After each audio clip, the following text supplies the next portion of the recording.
One of the biggest parts of every single new Football Manager game are the improvements that they make to the match engine, and with FM23 here, we thought why not check them out with you guys, see if they have really improved it, whether it's got some issues or whether it could be better. We'll be finding out at the same time, so let's take a look at the new Football Manager 23 in-game match engine.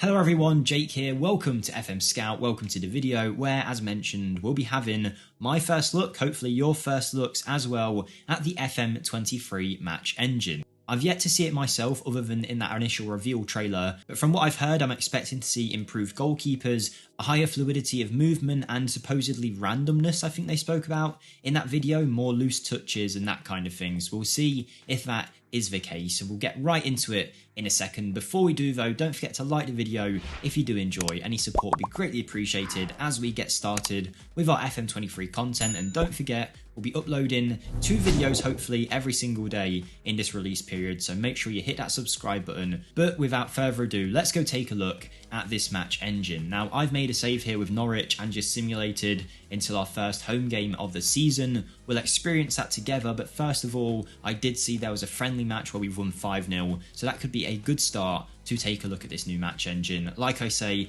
I haven't seen too much of it myself other than that initial reveal trailer. Also, do remember this isn't the final version of the game, so there's still a chance for them to iron out any bugs or issues, and this won't be the last version of the game that you see when the official release of FM23 happens after the beta stage. But let's go and take a look at these goals. If I've done it right, I should have already set the camera and the speed and everything. I came in before, but I haven't seen any of the goals myself. Starting off there, we've got a penalty, not much to go off from there.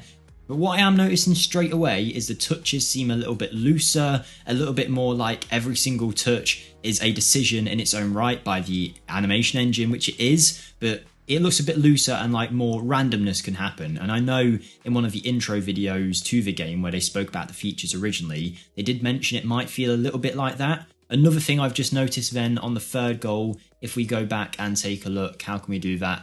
10 seconds ago, if we slow this down a little bit, you will see the new animations for the goalkeepers, which is one of the biggest things they've spoken about so far. The goalkeeping animations will be changing to add some more realistic moves, for example, trying to save with the feet, which the goalkeeper does try and do for that third goal then. I haven't seen these goals myself, but yeah, he went for his feet. The net rippled a little bit, which I think might be a new feature, but some decent goals so far. I'm not noticing too many drastic changes just yet, but let's see this goal from Timo Pukki. He goes forward, and that is a slight goalkeeping error. It might be because we're playing a lower opposition, a team that's not as good as us, should I say, in this match, so the goalkeeping might not be exceptional, so I'll let that one slide. But here we go through for our, I think, 5th goal, and that looked to me like a bit of a glitch. I don't want to go in too hard on that because, again, this isn't the final version of the game, but if we take a look, that didn't look great. I'll just slow this down a little bit so we can see what actually happened. But our player runs on through, he takes a shot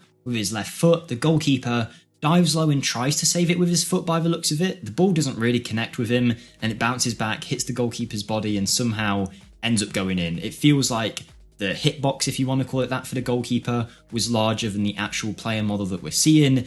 I'm not a game designer, I don't know too well, but like I say, this isn't the final version of the game and that didn't look perfect, put it that way. There's definitely an issue there. It might be a one-off though, we might have just got very unlucky, but it is nice to see the goalkeepers trying some new animations, acting more realistically, David De Gea-esque if you will, coming out, trying to close the space and spreading their bodies, often trying to save with their legs, which is quite new to the game. It's not something that we've often seen in the in-match engine, but that didn't blow me away. If you told me that was FM22, I probably would have believed you. But now let's check out a match, not just goals, but see how the game plays in terms of free-flowing football by checking out our next game of the season, which is a home match against Wigan. So far, everything looks as normal in terms of the build-up to the match itself. Let's set our camera angles. I don't need any of this. But let's set it to what? Let's think extended highlights maybe. Whether we'll play the full game depends on how many highlights we get.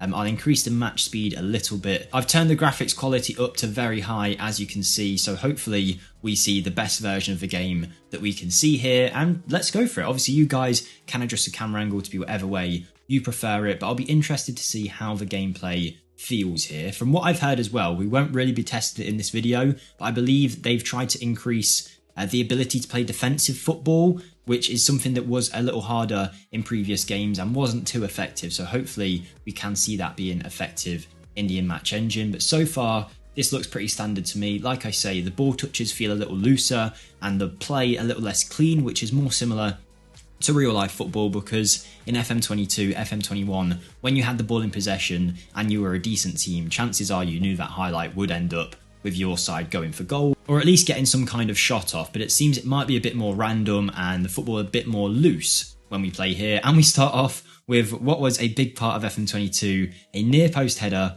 from a corner. I have set no tactic to do it. It might be pure luck, but it was something that was very OP in FM22, particularly at the start, almost a little game breaking. I remember we did a video where Virgil van Dijk got the world golden boot or something like that, just by being at front post from corners. And it's nice to see that it's still effective here. It might have been a one-off, but the fact that we saw that only 15 minutes into our first game goes to show that it might be quite effective yet again this year.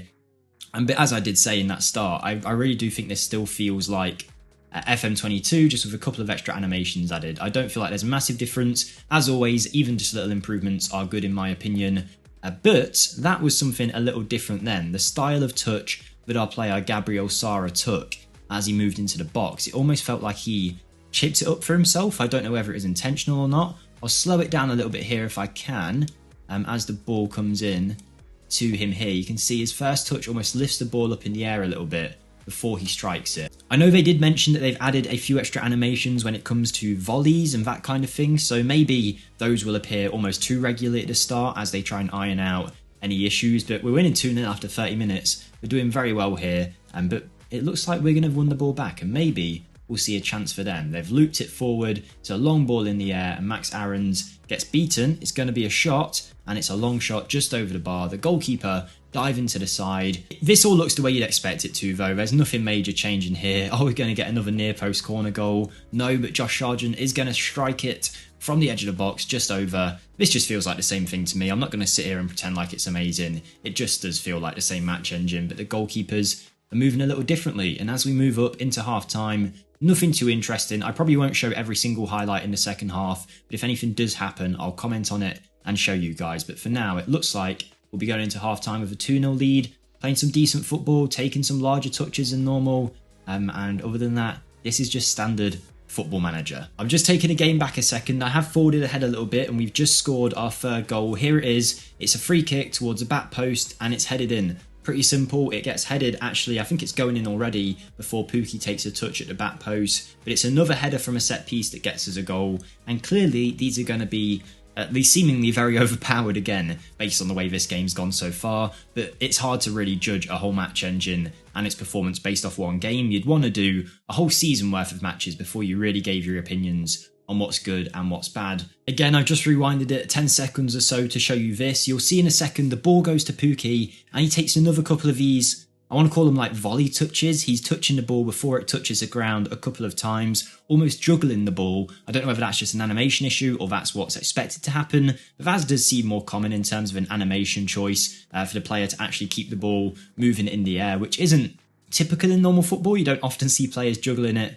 as they run, but interesting to see at the very least. Again, I'll mention it a million times, but this is not the final version of the game, so I'm not expecting perfection right now. As we close the game out, just to let you guys know, I do have my own channel that will be linked in the description where we've got a Leicester save that's about to start, or it might have even came out depending on when we release this video. But I'd really appreciate anyone who comes over to check that out. We're trying to get 10,000 subscribers over there, so any support would be greatly appreciated, and I really do think you'd enjoy it. So check out episode 1, see what you think, and then decide if you want to keep watching. But I'd appreciate the support, and the same on the FMSCOUT channel. We've got a lot coming in the next few weeks, particularly in these first few release weeks. We'll be uploading 2 videos a day hopefully, so keep your eye out for that. All the Wonderkids, all the free agents, everything you could want, we will have it here on this channel, so don't miss out. Subscribe and ring that notification bell, and if you have enjoyed this video, even though this match engine isn't majorly different, let us know by hitting the like button. But anyway, with 10 minutes to go, I don't think we're going to see too much else, but who knows, we'll see